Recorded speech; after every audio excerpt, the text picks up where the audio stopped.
የሌለ ነገር አላወራም። አዎ እየታገልን ነው፣ ለመክፈል እየታገልን ነው፣ ሀገራችን ለመቀየር እየታገልን ነው ያለው እንጂ አይ በቃ ተስፋ ቆርጠናል፣ መንግስት የለም፣ 4 ኪሎ የግድ ሌላ ጽንፈኛ መምጣት አለበት ምናምን አላለም። ይሄ ልጅ አላለም። እዚህ ሀገር ላይ ነው እየኖረ ያለው። ማንም ጽንፈኛ የዚህ ልጅ ህይወት ሊቀይር አልቻለም። የዚህ ልጅ ህይወት የቀየረው ብታምንም ባታምንም የራሱ ጥረት ነው እየቀየረ ያለው። መሳይ መኮንን የኢትዮጵያ ህዝብ ኢንጆይ ያደረገ ነው። የኢትዮጵያ ህዝብ አዲስ በተሰሩ ኮሪደር ፕሮጀክቶች ላይ ፎቶግራፍ እና ቪዲዮ እየተቀረጸ ነው፣ ቀንም ማታም። መሬት ያለው ሀቅ ነው። አንዳንዶች ደግሞ ለግል ፖለቲካ አሳቢያቸው እንደዚህ ተጠቅመው ለማወቅ ተችሏል። እየሞከርኩኝ ነው በሚል በኮሜዲያን ያሲን ታካ እኔም ፖለቲካ እዛ ያለመድክበት ሂድና አብካ። እኛ የመስራት የመለወጥ የማድረግ ሀሳብ ነው ያለን። ሙከራ የስኬት ጅማሮ ነው። ጃውሶ አዲስ አበባ ይመጣል ያልከው ምን ሆነ? የት ቀረ? ለምን ወደ ኋላ ሳብከው እንዴ? ዘመነ እኮ ሱዳን ነው ያለው። ለምን አታወራም? አቶ መሰረት አንድ ቀን ለምኛ አላውቅም። እናንተ እኮ በየ3 ወሩ ማጠናከሪያ፣ ማደናገሪያ፣ ማዳበሪያ ምንትሶ ያላችሁ ህዝቡን ታጨናንቃላችሁ። ስልክ ቁጥሩ ከስር ባለው በዚህ ላይ እንትን ላይ አስገቡልን እያላችሁ የምንከፍለው እኮ ስራ ስላለ ነው፣ እየሰራን ስለሆነ ነው። በቃ እየሰራን ነው። አዎ ትርፍ ገንዘብ ባንክ አካውንታችን ላይ ላይኖር ይችላል። ኢትዮጵያውያን ግን እየሰራን እየታገልን ነው። ህዝቡ ሰርቶ ነው የሚኖረው። የኢትዮጵያ ህዝብ ሰርቶ ሃርድ ወርከር የሚባል ህዝብ ነው። በዓለም ላይ ይታወቃል። ኢትዮጵያ ህዝብ አርፎ አይቀመጥም። በቃ አልችልም ብሎ የተቀመጠ ኢትዮጵያዊ የለም። አዎ እየሰራን ነው፣ እየጣርን ነው። ገና ተአምር እንሰራለን። በቃ 4 ኪሎ ፋኖ ሊገባ ነው፣ ደርሷል፣ አዲስ አበባ ተዘጋጅ ሲል የነበረው ሰውዬ ዛሬ ዘመነ ካሴ ሱዳን፣ ሌሎቹ በቃን አንፈልግም ብለው ለሻዕቢያና ለወያኔ አንላላክም ብለው ነቅተው ገብቷቸው አዲስ አበባ መጥተዋል። ፖሊስ አልባ ፖሊስ ስቴሽኖች አሁን እዚህ ተከፍተዋል። ይሄ ደግሞ በአፍሪካ የመጀመሪያው ነው። ወደድክም ጠላ እንደነ መሳይ አይነት ሰዎች ጦርነቶቹ ሲሟሟቁ ፊታቸው ራሱ ፏፍክሽ ብሎ ነው የሚቀርቡት። ጦርነት ምናምን አለ አይደል? ጦርነት ሲጀመር ፊታቸው ደስ ብሏቸው ክብራትና ክብራት ምናምን ከባድ መረጃዎች ይዘና ምናምን እያሉ ነው የሚቀርቡት። ጦርነቱ ሲያልቅ ሁሉ ነገር ጸጥ ረጭ ስናደርገው እንዲህ ተጨማደው ነው የሚመጡት። ሰላም ጤና ይስጥልኝ እንኳን አይሉ። ለማወቅ ተችሏል። እየሞከርኩኝ ነው በሚል በኮሜዲያን ያሲን መሳይ መኮንን አልተቻለም። ብሶበታል። ክብራትና ክብራን መሳይ የሰራውን አንድ ፕሮግራም ተመልክቼ ነው። እጅግ ነው የባሰበት መሳይ። በነገራችን ላይ መሳይ መኮንን መከላከያውን ጨረስ ነው፣ መከላከያውን በተን ነው። ስንተኛ ክፍለ ጦር እንደዚህ ብርጌድ ተደመሰሰ።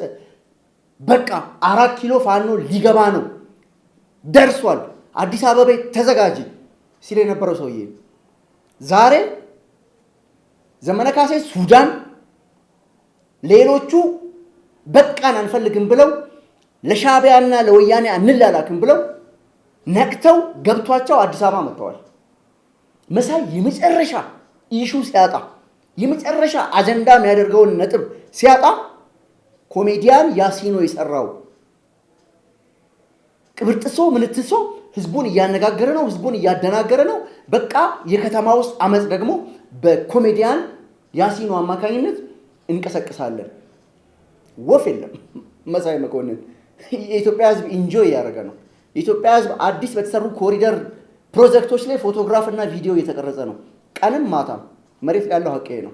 አንዳንዶች ደግሞ ለግል ፖለቲካ አሳቢያቸው እንደዚህ ተጠቅመው ለማወቅ ተችሏል። እየሞከርኩኝ ነው በሚል በኮሜዲያን ያሲን ታካ እኔም ፖለቲካ እዛ ያለመድክበት ሂድና አብካ። እኛ የመስራት የመለወጥ የማድረግ ሀሳብ ነው ያለን። ሙከራ የስኬት ጅማሮ ነው። ሉካንዳ ቤቶቹ ሙሉ ናቸው። አዲስ አበባም ከአዲስ አበባ ውጭ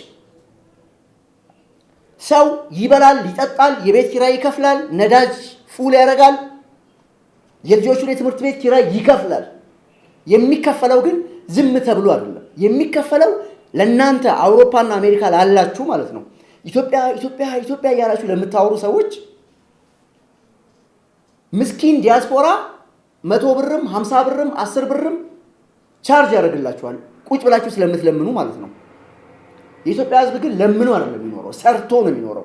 የሚሰራ ሰው ደግሞ ግዴታ መክፈል አለበት። አሜሪካም አውሮፓም ሰዎች ሰርተው ጥረው ግረው ነው የሚበሉት። ጥቂቶች እንደናንተ አይነቶች አዎ ቁጭ ብለው ሶሻል ሚዲያ ላይ ስቱዲዮአችንን ለማጠናከር እንትናችንን ለማጠናከር ስቲከር ግዙ፣ ሱፐር ስቲከር ላይ እንትን ላይ እያሉ በልመና በቅፈላ የሚኖሩ እንዳሉ እናውቃለን። አብዛኛው ኢትዮጵያዊ ግን አሜሪካን ሀገር ያለው ኢትዮጵያ ያለው ሰርቶ ነው የሚኖረው። ሰርቶ የቤት ኪራይ ይከፍላታል። እንደምንም ብሎ የቤት ኪራይ ይከፍላል። እንደምንም ብሎ ነዳጅ ይቀዳል። እንደምንም ብሎ ልጆቹን ትምህርት ቤት ይልካል። አርፎ አይቀመጥም። በቃ አልችልም ብሎ የተቀመጠ ኢትዮጵያዊ የለም። አዎ እየሰራን ነው፣ እየጣርን ነው። ገና ተአምር እንሰራለን። አያችሁ፣ እቺንም ኢሹ አድርጎ ማለት ነው ከተማው ህዝቡ እንደዚህ እያለ ነው። ምን ሆነ? እሺ ጃውሳው አዲስ አበባ ይመጣል ያልከው ምን ሆነ? የት ቀረ? ለምን ወደ ኋላ ሳብከው እንዴ? ዘመነ እኮ ሱዳን ነው ያለው። ለምን ይሄን አታወራም አቶ መሳይ? እና ኢትዮጵያውያን ልክ ዓለም ላይ ሁሉ ስራ እንደሌለ ተቆጥሮ ሰው ሁሉ ዝም ብሎ ተኝቶ ሪላክስ እያደረገ የሚበላ ነገር ነው ያስመሰለው መሳይ። የኔ ራሱ ሰርቼ ነው የምኖረው። በዚህ ወር የቢሮ ከፍላለሁ፣ በሚቀጥለው የቤት ኪራይ ይመጣብኛል የመኖሪያ፣ ከዛ ነዳጅ ይመጣል፣ ከዛ አንዱ ጎማ ይፈነዳል፣ አንዱ ጎማ የሆነ ነገር ይሆናል፣ ዘይት ቀይራለሁ የመኪና፣ ሱሪ መግዛት ግዴታ ነው፣ ሸሚዝ ያስፈልጋል፣ ማህበራዊ ኑሮ አለ። 1000 ነገር ለ1000 ነገር ከፍለን ነው የምንኖረው። የምንከፍለው እኮ ስራ ስላለ ነው፣ እየሰራን ስለሆነ ነው። በቃ እየሰራን ነው። አዎ ትርፍ ገንዘብ ባንክ አካውንታችን ላይ ላይኖር ይችላል። ኢትዮጵያውያን ግን እየሰራን እየታገልን ነው። ልመና ላይ ቁጭ አላለም። እኔ በላይ ለምኛ አላውቅም። አንድ ቀን እዚህ ሶሻል ሚዲያ ላይ ቁጭ ብዬ እባካችሁ ብር እንደዚህ ሱፐር ስቲከር ምናምን ስጡኝ ምናምን ተቸግሬያለሁ ራበኝ ምናምን ብዬ አንድ ቀን ብዬ አላውቅም። ይሄው የኢትዮጵያ ሕዝብ ምስክሬ ነው። ዓለም ላይ ያለው ኢትዮጵያ ሕዝብ እኔን የሚያውቀኝ አንድ ቀን ለምኛ አላውቅም።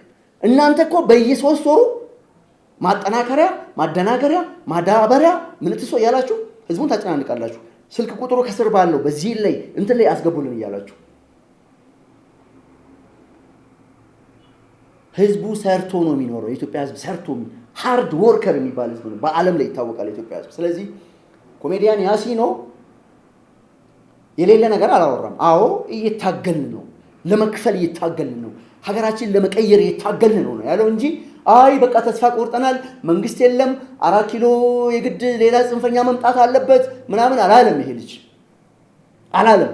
እዚህ ሀገር ላይ ነው እየኖረ ያለው። ማንም ጽንፈኛ የዚህ ልጅ ህይወት ሊቀይር አልቻለም። የዚህ ልጅ ህይወት የቀየረው ብታምንም ባታምንም የራሱ ጥረት ነው እየቀየረ ያለው። ከዛ ውጪ እናንተን አምኖ ለእናንተ ካሁን በኋላ ገንዘብ የሚያዋጡ ሰዎች ያሳዝኑኛል። ለእናንተ ይሄ ድጋፍ በየልመና ላይ ተሰማርታችሁ ገንዘብ የሚሰጧችሁ ሰዎች ያሳዝኑኛል። ምክንያቱም መርዳት ካለባቸው መርዳት የሚገባቸው የሰፈራቸው ልጆች፣ አብሮ አደጎቻቸው፣ የእናቶቻቸው ጓደኛ፣ የአባቶቻቸው ጓደኛ፣ ሰፈር ላይ ጡረታ ያወጡ ብዙ የሚታገዙ ሰዎች አሉ። አዎ ኑሮ እንደምንፈልገው ቡርቅቅ አላደረገንም። እንደዛ እንዳይሆን እናንተ በጦርነት ወጥራችሁታል ሁሉን ነገር።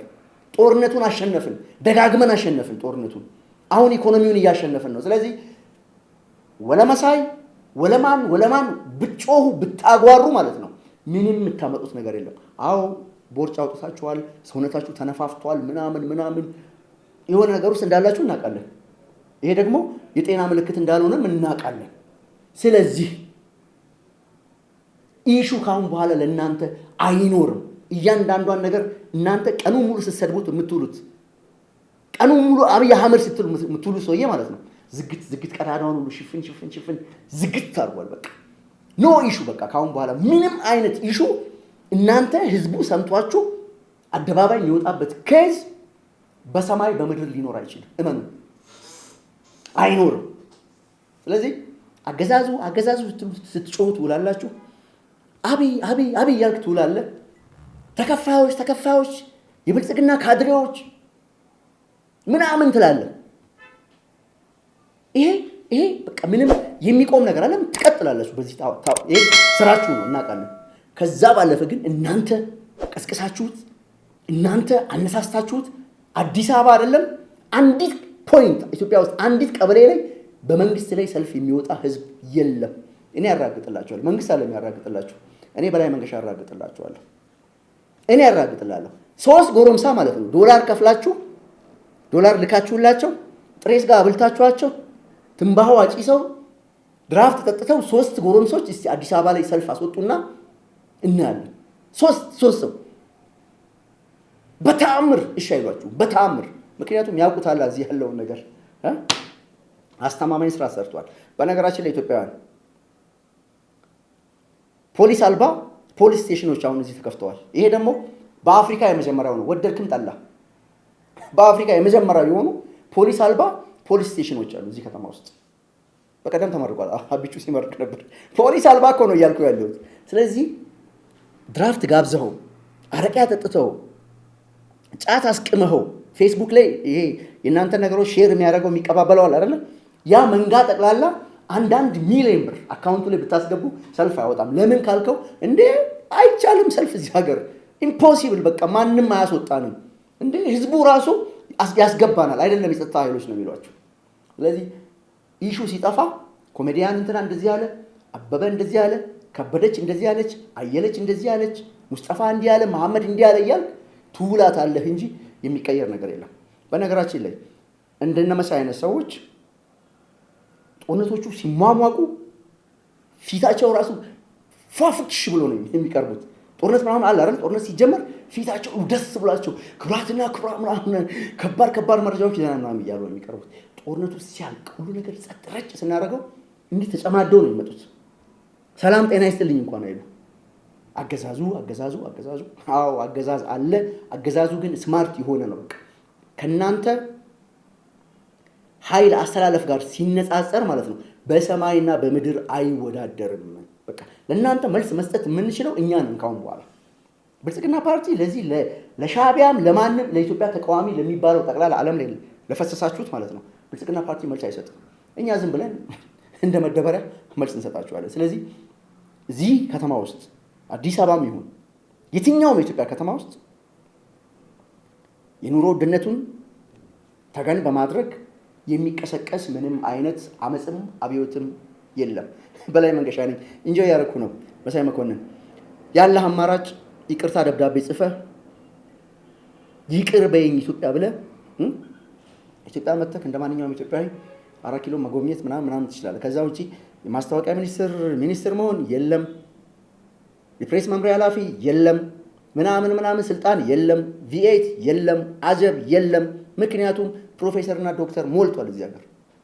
ጩጬ ልጆች በቃ 30 ዓመት የሞላው ፕሮፌሰር አለ እዚህ ሀገር። በ30 ዓመቱ ፕሮፌሰር ዶክተር የሆነ ኢንጂነር ማአት ልጆች አሉ አውሮፓና አሜሪካ አሉ። እነሱን እያመጣን ማስታወቂያ ቢሮ የምን እንትን አምባሳደር ዲፕሎማት ምናምን እያደረገ እናንበሻብሻለን። ከዛ ውጪ በግርግር የምትፈጥሩት ነገር የለም። አለቀ። በላይ መንገሻ ነኝ። ክቡራትና ክቡራን